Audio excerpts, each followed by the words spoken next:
Neuhoff vous compare au cinéma italien des années 70 et Libération dit que vous êtes le cinéaste du tragique contrarié. Est-ce que ça vous fait plaisir quand vous entendez des critiques comme ça, ou vous vous dites merde, si Libé dit du bien de moi, c'est que je vais pas faire une entrée? Il y a une tradition qui dit qu'un bon Libé fait pas d'entrée.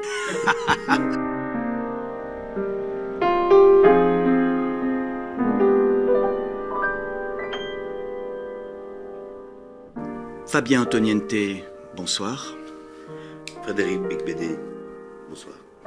Bienvenue chez La Pérouse pour parler de votre ouvrage de mémoire « Alors, on n'attend pas Fabien » aux éditions Stock, qui est un livre remarquable de tendresse, d'émotion, sur comment un petit gars de la banlieue parisienne est devenu un des cinéastes les plus populaires, 20 millions d'entrées.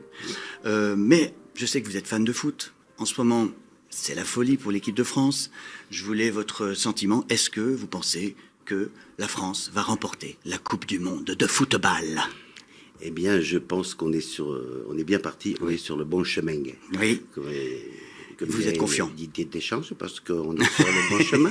Sur le je plan pense tactique, je ne parle pas la langue de bois, mais je sors des copeaux. Mais non, je pense qu'on est bien, parce qu'on a une très belle attaque.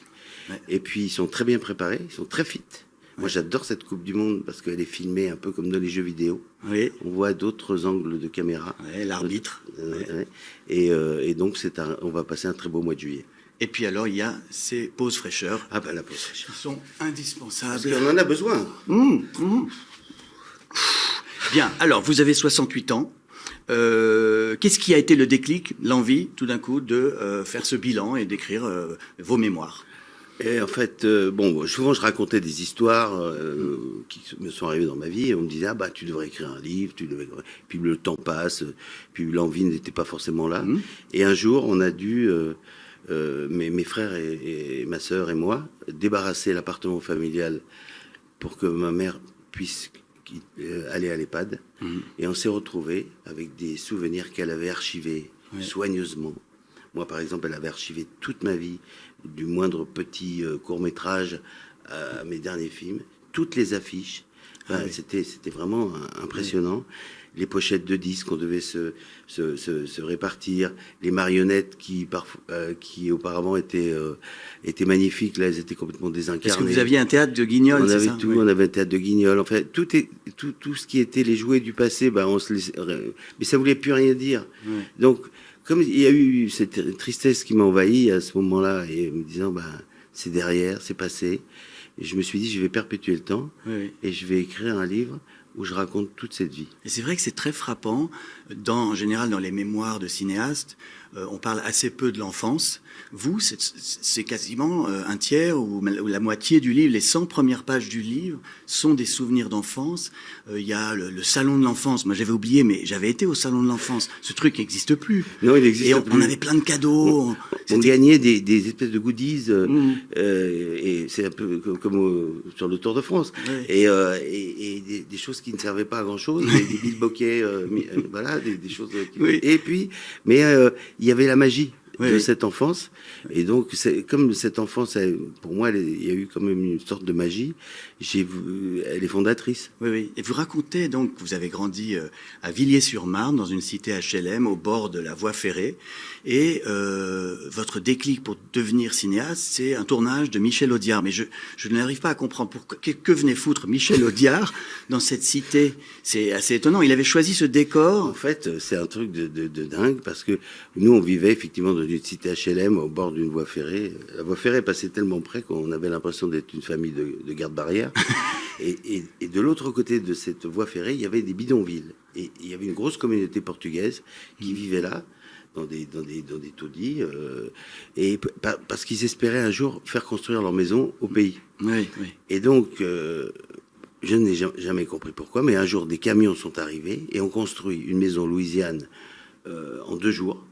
Et des comédiens ont débarqué, Annie Girardot, Bernard Blier, Maurice Biraud, Jean Carmet, et qui se sont installés pour un tournage qui et quand j'ai vu le film, ça voulait pas dire grand-chose non plus. Hein. Oui. Donc, j'ai jamais vraiment compris. Pourquoi ils avaient choisi Villiers-sur-Marne? Voilà. Et c'est comme ça que le cinéma s'est invité en bas de chez moi. Et donc voilà, il y a des épisodes. Et vous avez, en fait, tout d'un coup, vous avez vu que le cinéma, c'était pas seulement sur un écran et qu'on pouvait en fabriquer. Quoi. C'était fabriquer ça, des lumières, voilà. des assistants, des câbles, des gens qui courent partout, comme d'habitude. Et puis voilà. Puis un jour, moi j'allais de moins en moins à l'école et de plus en plus sur le tournage. Et un jour, il y a eu une scène où Jean Carmet sort de cette maison louisiane en tendant une chaussette grise. Mais la chaussette ne se voyait pas assez, donc la script a dit non, pas de chaussette grise. Et Audiard avait repéré que j'avais des chaussettes rouges. Il est venu vers moi en me disant, gamin, est-ce qu'on pourrait prendre ta chaussette pour la prise? Alors je lui ai dit, bah oui, bah évidemment. Hein. Et alors là, il tourne, moteur, clap, action, et tout le monde se marre. Parce qu'en fait, la chaussette était trop petite, je faisais du 32. Mais il m'a donné une pièce de 5 francs en argent. Et l'autorisation d'être dans la maison louisiane, de voir ces acteurs de plus près. Et je me rappelle de Darry Cole qui jouait du piano entre les prises. Très bon pianiste de jazz. Très bon pianiste. Non, c'est le début du livre. Alors après, l'autre coup de cœur pour le cinéma, c'est quand vous allez voir Le Cornio de Gérard Houry au cinéma de Villiers-sur-Marne. Et là, c'est un grand choc.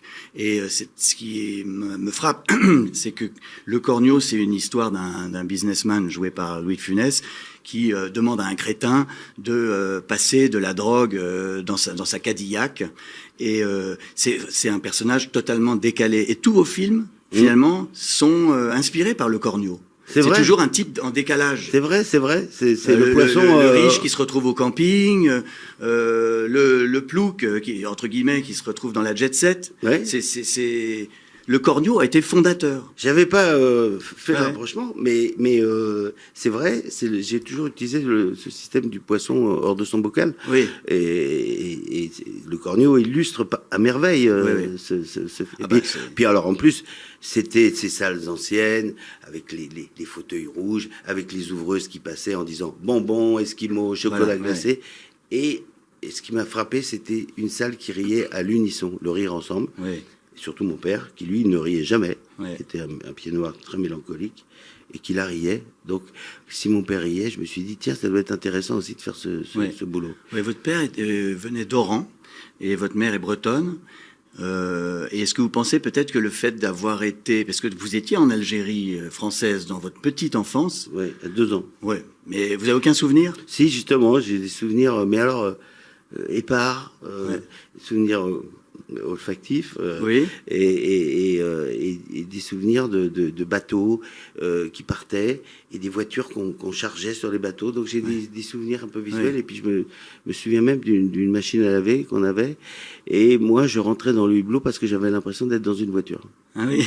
Et j'espère que heureusement que ça n'a pas été refermé. On va passer au devine tes citations.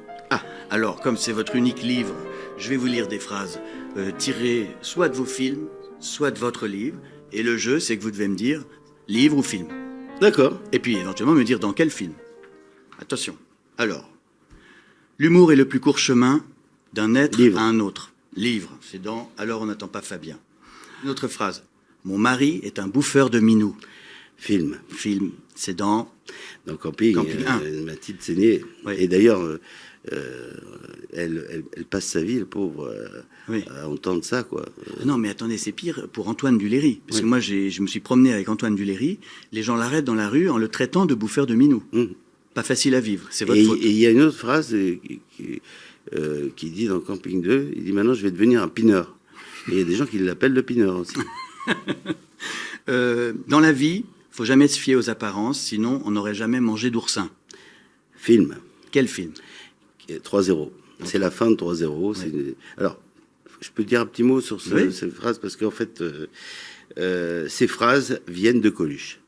Lanvin faisait partie de l'équipe d'écriture de Coluche. Il faisait une émission sur Europe 1 qui s'appelle « On n'est pas là pour se faire engueuler ». Et il fallait trouver des vannes tout le temps pour Coluche, des vannes. Donc, ils s'étaient épuisés, Jean-Jean, Lanvin. Ils allaient acheter le hérisson, Pif Gadget, des canards nuls. Ils avaient honte presque d'aller chercher ces canards. Et Lanvin empilait toutes ses vannes dans des cahiers. Et c'est des cahiers de Coluche. Et de temps en temps, quand je fais un film avec lui, il ressort les cahiers.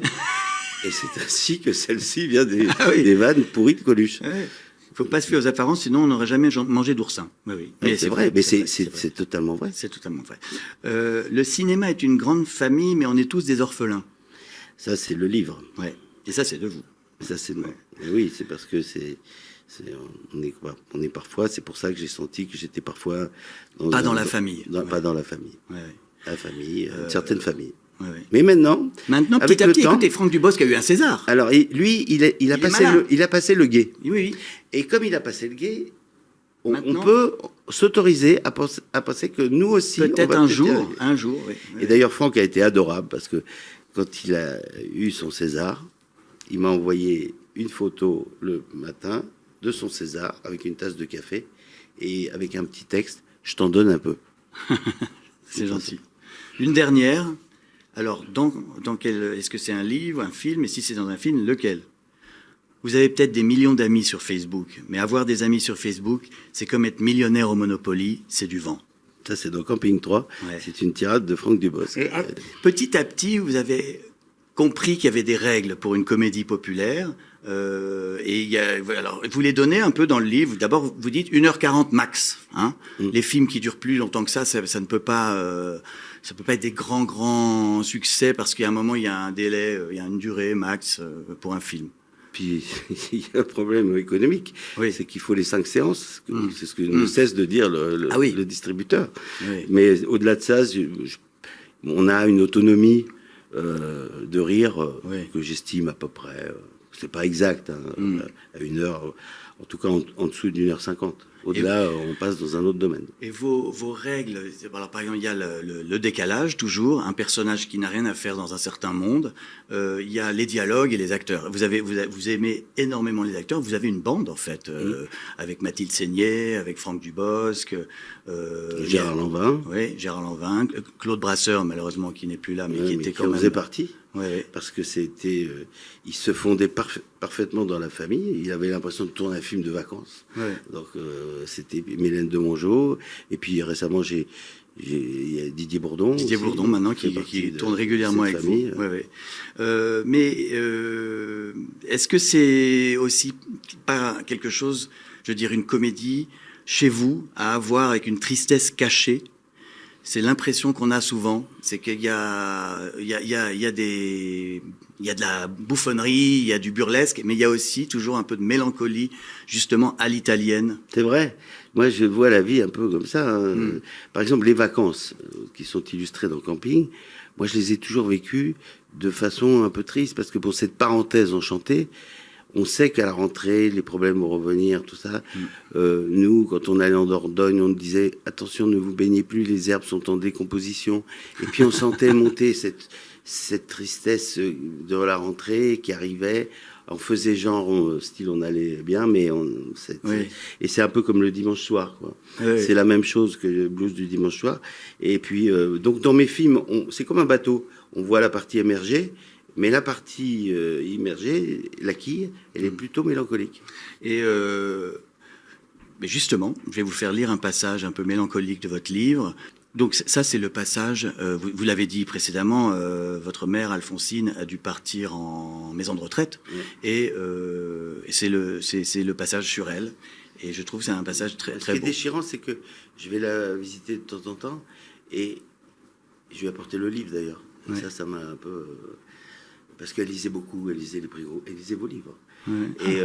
Et maintenant, elle n'arrive plus. Alors je me suis dit peut-être que pour mon livre, elle va essayer. Ouais. Alors c'était un peu bouleversant parce qu'elle s'est appliquée. Et puis elle a arrêté. Ah oui, il n'y arrivait pas. Non. Donc là, voilà. On ne va pas pleurer, mais on n'est pas loin. C'est notre rubrique « Faisons chialer l'invité ». Alors, ce passage destiné à ma maman, Alphonsine, elle porte un nom délicieux. Oui. Un nom de... Là où elle est maintenant, Alphonsine s'endort peu à peu, après une vie bien remplie. Dieu sait combien tu nous as aimés, tu n'as cessé d'y croire. On a fait les 400 coups et toi, tu nous pardonnais tout. Parfois tu étais démuni, je t'entends encore nous dire, vous m'aurez usé. Alphonsine, aujourd'hui, regarde le monde avec un voile dans le regard. Elle sait des choses que nul ne sait. Elle a aussi ses secrets. Merci d'avoir été une sublime maman qui a su répondre à nos larmes, à nos pleurs. Une maman qui m'a permis de voir la vie en grand. Je t'aime, maman. Bravo, bravo. Vous avez réussi. C'est l'épreuve la pire de l'émission. Maintenant, oui. tout le reste va être plus facile. Plus amusant. Vous avez de bonnes critiques. Et alors, bon, évidemment, vous êtes très attaqué puisque vous symbolisez la comédie populaire, disons franchouillarde quand on est péjoratif, mais 20 millions d'entrées, ça fait des jaloux. Mais quand même, il y a des critiques. Par exemple, Patrick Besson, qui a dit à propos de vos films, il y a les films qu'on a envie de voir et ceux qu'on a envie de revoir. Et qui dit que vos films, on a envie de les revoir. Et c'est vrai qu'à chaque fois qu'on revoit vos films, on découvre des nouveaux aspects, justement, peut-être plus tristes, peut-être plus inattendus, ou des blagues qu'on n'avait pas saisies la première fois, etc. Neuhoff vous compare au cinéma italien des années 70, et Libération dit que vous êtes le cinéaste du tragique contrarié. Est-ce que ça vous fait plaisir quand vous entendez des critiques comme ça, ou vous vous dites, merde, si Libé dit du bien de moi, c'est que je vais pas faire une entrée? Il y a une tradition qui dit qu'un bon Libé fait pas d'entrée. Mais pour être franc, non, j'aime bien les bonnes critiques. Moi, j'ai un rapport ambigu avec la critique. Bon, j'ai une certaine volupté à être pris pour un imbécile. Voilà, ça fait partie de moi. Je suis un peu insolent. Moi, je suis dans la tendance de Jean-Yann. Je suis quelqu'un qui a une espèce d'ours mal léché, qui est un peu anard. Sa devise, c'était ni Dieu ni maître, même nageur. Donc voilà. Donc j'ai ce petit plaisir. Je trouve qu'ils accordent un peu trop de cas à moi. Il m'accorde un peu trop de temps pour un gars qui... Moi, j'ai toujours pensé que mes films étaient un peu, pas éphémères, mais c'était des films de l'instant. Donc j'ai toujours été étonné qu'ils m'assassinent. Mais avec le temps, je trouve qu'ils sont indispensables, parce que ça permet le débat, ça permet aussi de pouvoir s'amuser avec eux. Et puis, mais malheureusement, bon, moi, il y a deux types de personnes. Il y a ceux qui pensent à s'amuser, dont je fais partie, et ceux qui s'amusent à penser. Donc moi, je ne fais pas partie de la deuxième catégorie. Mais votre livre raconte aussi d'où viennent toutes vos comédies. Par exemple, vous adorez le foot, vous avez fait 3-0, puis la suite 4-0. Vous connaissez bien les campings, et Franck Dubosc a tenu un journal de camping, et du coup, ensemble, vous avez fait camping 1, 2, 3. Vous racontez tout ça. Et vous dessinez vos films sur les murs vous dites un préfabriqué? D'un préfabriqué. C'est quoi? C'est une espèce de maison, d'une cabane d'ouvriers. Qui est où? Qui était à Joinville, à l'époque, au bord de Marne, qui était pas loin d'où j'avais grandi, parce qu'il y avait ce parfum des bords de Marne. On a ce parfum des bords de Marne. J'en ai parlé l'autre jour à Laurent Voulzy, qui vient de cette banlieue, qui a d'ailleurs écrit Rock Connection, et dans Rock Connection, il y a au camping des flots bleus, je me peine des tonnes de cafards. Si j'avais bossé un peu, je me serais payé une guitare. Et donc, Laurent Voulzy, j'étais à l'école avec son frère. Donc, il y a un parfum des bords de Marne, il y a un esprit. Cette banlieue qui n'était pas non plus une banlieue très dangereuse, mais qui était assez charmante. Et donc, j'ai écrit beaucoup de mes films là-bas. Alors, donc, les films, je les dessine. Pourquoi? Parce qu'en fait, un jour, comme on écrit à plusieurs, il fallait que j'explique aux autres où on en est. J'étais dans mon esprit. Donc on a mis des grandes feuilles de papier tout autour de fabriquer, comme ici par exemple, des feuilles.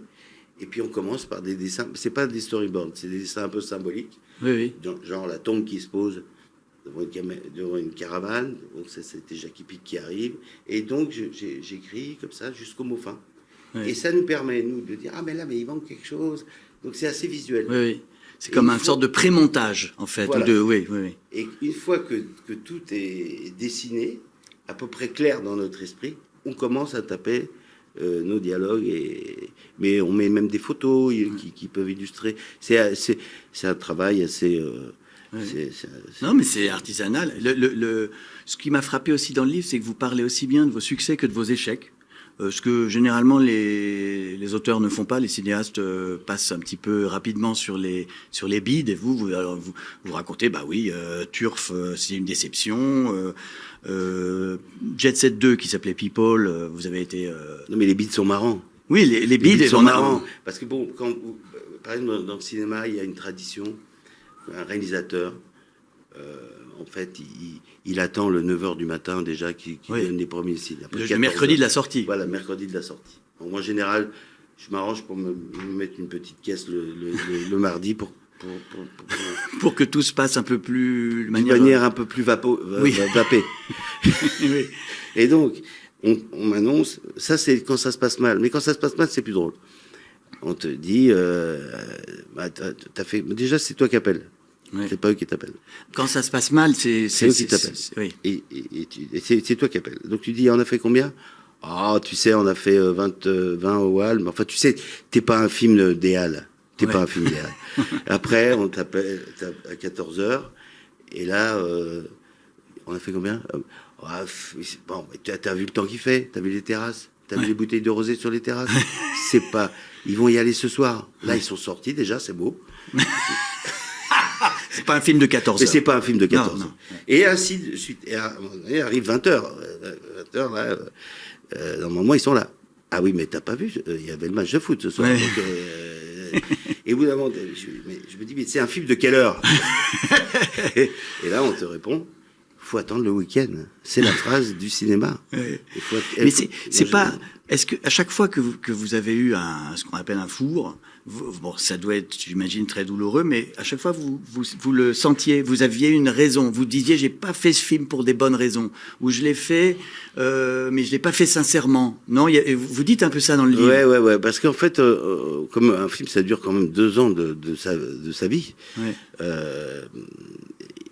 Quand ne s'installe pas une fluidité, comme Camping. Ouais. Camping, ça a été fluide jusqu'au bout, aux avant-premières, où on ouvrait 3 salles, 4 salles, 5 salles à Clermont-Ferrand, 11 salles à Rouen. Ouais. On voit bien qu'il se passe quelque chose. Ouais. Mais quand il y a une fluidité qui se fait pas, on s'est dit, bon, c'est souvent quand j'ai essayé d'être un petit peu moins sincère. Pause fraîcheur. Oui, pause fraîcheur. Pause fraîcheur. Quel bonheur! Ah, ça fait du bien cette histoire de pause fraîcheur. Pas trop, hein. D'habitude, je demande à mes invités un livre qui donne envie de pleurer, un livre qui donne ceci. Mais là, vous êtes cinéaste, donc je vais vous faire avec des films. Ah bah d'accord. Si vous êtes d'accord, donc un film qui donne envie de pleurer. Alors moi, c'est plusieurs. La route de Madison, ouais, qui me donne envie de pleurer. Ouais. C'est À marche à tous les coups. Ouais. Kramer contre Kramer. Oui. Voilà, ça me donne envie de pleurer. Et un film pour arrêter de pleurer? Pour moi, c'est Le Dîner de cons. C'est un chef-d'œuvre. C'est le chef-d'œuvre pour vous absolu? Ah ouais. Et Villeray, c'est parce que c'est très dur de jouer un con. Ouais. Et Villeray, c'est magnifique. Oui, il arrive à avoir les yeux vides. Oui, il arrive à tout avoir. il fait passer toutes ses boulettes. Oh, les boulettes. Mais pour des chefs-d'œuvre. Un film pour crâner dans la rue? Alors bon, moi, c'est un peu La fièvre du samedi soir, parce que je me rappelle quand on sortait du film, on marchait un peu comme John Travolta, et là je crânais. Mais en plus maladroit, mais j'aimais bien la vibe. Un film qui rend intelligent? Ça, j'ai toute une série, parce que moi je suis un grand, à une certaine époque, j'étais un adepte de tous ces films navets, tous les navets qu'on tournait. Donc c'était Marche pas sur tes lacets, Par où t'es rentré, on t'a pas vu sortir. C'est l'été et on boit frais à Saint-Tropez. Parce que tous ces films-là se tournaient beaucoup à Saint-Tropez et pas Tourcoing. Non. C'était surtout là-bas. C'était Max Pécasse. Oui, Max Pécasse. Un film pour séduire? Pretty Woman. Ah bon? Vous emmenez la personne voir le film? Je trouve que c'est un film qui peut être amené à séduire. Oui. Ouais. On se sent bien avec. On se sent bien. Un film que je regrette d'avoir vu? C'est L'Abandon. C'est quoi ce film? Un film récent sur Samuel Paty, parce que j'aurais préféré que oui. ça n'existe pas. Ah oui, oui, oui. Voilà, Oui, il est très en dur, fait, ça m'a dur. tellement bouleversé que Oui, j'aurais préféré, oui. j'aurais préféré qu'il n'y ait pas eu de film là-dessus, quoi. Oui, oui, que l'histoire n'arrive pas. Oui. Voilà. Et il est produit par un ami, Stéphane Simon, et c'est un très beau film. Très beau film et un grand succès. Oui. Ouais, ouais. Un film que je fais semblant d'avoir vu jusqu'au bout. Bon, faut savoir que quand on va au Festival de Cannes, on sort beaucoup. Donc j'ai vu beaucoup de films. Mais après, quand vous croisez l'auteur, vous faites semblant de l'avoir vu jusqu'au bout. Voilà. Voilà. Et donc, combien de fois je me suis endormi avec l'espèce de petite bave qui coule. Et je me souviens d'un film Irréversible, ou quelques films de Vincent Lindon, hélas, que j'ai pas vu jusqu'au bout. Oui. Vous savez ce qu'avait dit Sagan à Jeanne Moreau? Elle était allée voir une pièce où jouait son amie Jeanne Moreau, et elle avait dormi pendant toute la pièce. Et à la fin, elle se retrouve nez à nez avec l'actrice, qui lui demande ce qu'elle en a pensé, et Sagan répond « Tu m'as fait rêver ». À ressortir. Ah, ça ah oui, Ça marche. Merveilleux. Ça marche. Le film que j'aurais aimé réaliser. Alors, en fait, par exemple, Le Clan des Siciliens. Ouais. C'est parce que j'aurais aimé tourner avec Gabin. Ouais. J'adorais Jean Gabin, j'adorais son côté mauvaise humeur. C'est un peu comme Jean-Yann. J'aime bien les gens de mauvaise humeur. Ouais. La mauvaise humeur, pour moi, c'est un signe de bonne santé. Ouais. Donc, un peu désagréable. Ouais. Le côté dab. Et voilà, j'aurais aimé tourner avec Gabin. Mais je pensais que vous diriez Les Lumières de la Ville de Chaplin, parce qu'il y a ce ton aussi beaucoup dans certains de vos films. Il y avait l'embarras du choix. Oui, bien sûr. Oui, j'aurais pu dire un porno aussi. Parce qu'il y a un jour, je me retrouve dans une discothèque et j'avais fait Jet Set, et il y a un type qui vient vers moi et me dit enchanté collègue. Et il venait de faire Jet Sex. Parce qu'à l'époque, on reprenait beaucoup les films qui ont marché. Oui. Quel est le pire film que vous ayez jamais vu de votre vie, Fabien Antoniente? Jet Set 2. Oh, c'est vrai, oui. Oui, je l'aime pas. Vous vous êtes déçu. Ah oui. Pas moi. Moi, je l'ai pas revu. Pas moi. Non, je l'ai pas revu, mais.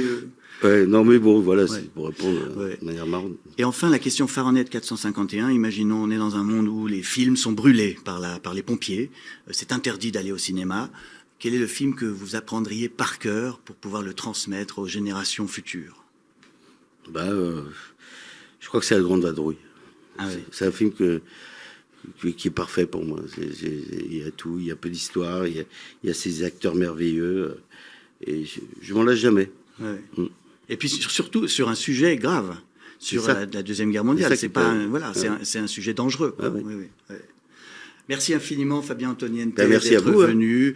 Nous avons fait semblant de nous vous voyez pendant 1 heure. C'était difficile, mais on a réussi. Je vous ordonne de lire Alors, on n'attend pas Fabien, aux éditions Stock, de Fabien Antoniente, sur sa vie, avec beaucoup d'émotions, beaucoup de drôleries, et les coulisses de la comédie, comment on essaie de faire marrer les autres. On m'a souvent comparé à un copain d'été, oui, à cause de mes films, mais j'espère que ce sera le livre de l'été. Voilà. Je l'espère aussi pour vous. Et merci à tous. N'oubliez pas que la lecture est à l'esprit, ce que le sport est au corps. Voilà. Bon, oui, c'est compliqué. Oui, ça y est. Bonsoir.